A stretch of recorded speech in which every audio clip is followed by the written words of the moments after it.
જય શ્રી કૃષ્ણ બધાને। આજે હું લસણની ચટણી લઈને આવી છું। લસણની ચટણી બનાવવા માટે મેં 250 ગ્રામ લસણ ફોલીને ધોઈને એક જાળીમાં આ રીતે કાઢી લીધું છે, જેથી તેનું બધું જ પાણી નીતરી જાય। હવે આ લસણને થોડું થોડું આ રીતે એક ખાંડણીની અંદર સહેજ અધકચરું ખાંડી લઈશું।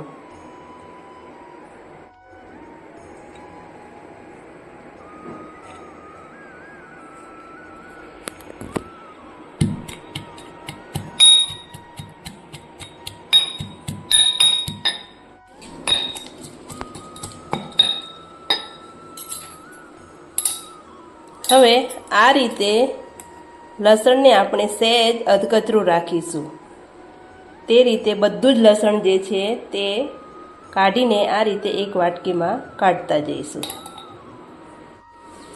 આ રીતે મેં લસણને ખાંડણીની અંદર બધું જ ખાંડીને એક વાટકીની અંદર કાઢી લીધું છે। લસણને મેં આ રીતે થોડું અધકચરું જ રાખ્યું છે, જેથી આ ચટણીનો ટેસ્ટ ખૂબ જ સરસ લાગે।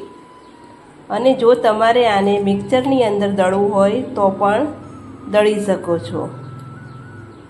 હવે ચટણી બનાવવાની સામગ્રી જોઈ લઈશું। સામગ્રીમાં સૌથી પહેલાં લાલ મરચું પાવડર, જે મેં કાશ્મીરી લીધું છે, અડધી વાટકી। ત્યારબાદ 3 થી 4 ચમચી તેલ લીધું છે વઘાર માટે। થોડું ધાણા જીરું અને સ્વાદ અનુસાર મીઠું।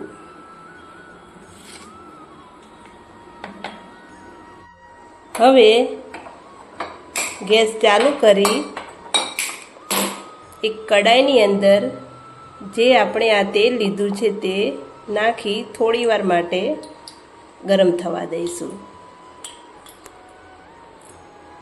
હવે જ્યાં સુધી તેલ ગરમ થાય ત્યાં સુધી આપણે આ લસણની ચટણીની એક પેસ્ટ તૈયાર કરી લઈશું, જેમાં મેં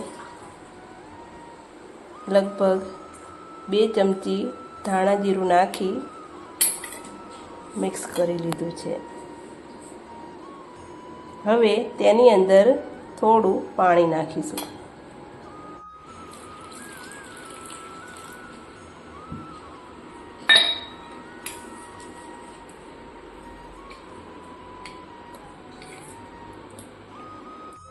તેલ આપણું ગરમ થઈ ગયું છે, તેની અંદર જે આ લસણ આપણે ખાંડીને લીધું હતું તે નાખી દઈશું। થોડી વાર માટે તેલની અંદર સાંતળતા રહીશું।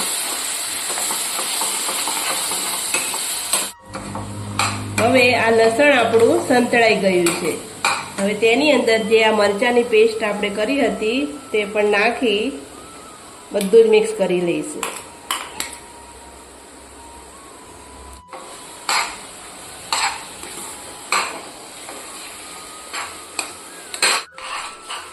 આ રીતે બધું જ મિક્સ કરી સાથે સાથે સ્વાદ મુજબ મીઠું પણ નાખી દઈશું। તેને પણ સાથે સાથે મિક્સ કરી હવે ફરીથી આપણે થોડું પાણી નાખીશું અને એકદમ ધીમા તાપે આપણી આ ચટણીને ખવા દઈશું।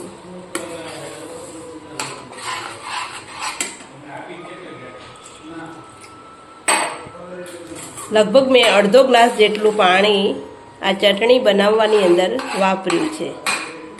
જો તમને કોરી રાખવી હોય તો તમે પાણી અંદર થોડું ઓછું નાખશો તો થોડી કોરી ચટણી બનશે, અને તમારે જો ઢીલી ચટણી રાખવી હોય તો પાણી થોડું વધારે નાખજો।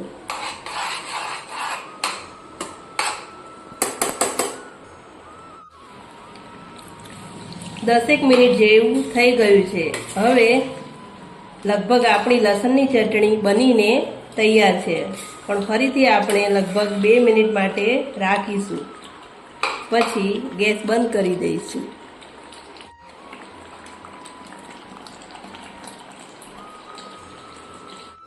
તમે જોઈ શકો છો તેલ ચટણીની ઉપર બધું જ ઉપર આવી ગયું છે, એટલે આપણી ચટણી બનીને તૈયાર છે।